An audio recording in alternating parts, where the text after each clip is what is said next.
வேதனை உக்ரைன் ஜனங்களுக்கு வேதனை தொடரும். வழியில் தொடருங்கிற சொல்றார். வேதனை உக்ரைன் ஜனங்களுக்கு வேதனை தொடரும். உக்ரைன் ரஷ்யா போரை முடிவுக்கு கொண்டு வருபவன் அல்லவா கடவுள் தான். உக்ரைன் ரஷ்யா போரை யாராலும் நிறுத்த முடியாது, முடிவு கொண்டு வர முடியாது. கடவுள் தான். யார் மூலமாக? எந்த மாமனிதன் மூலமாக?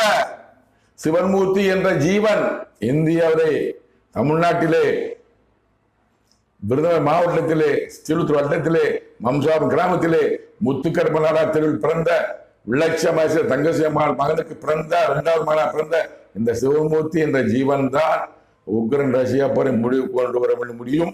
யாரோடு சேர்ந்து? விளாடிமிர் புட்டினோடு சேர்ந்து. விளாடிமிர் புட்டினோ இந்த மாமனிதன் சேர்ந்து தான் உக்ரைன் ரஷ்யா போரை முடிவு கொண்டு வர முடியும். தேவனாய் கர்த்தர் கடவுள் சொன்ன வார்த்தை பொறுத்திருந்து பாருங்க. யார் முயற்சி செய்தாலும் உக்ரைன் ரஷ்யா போரை முடிவு கொண்டு வர முடியாது.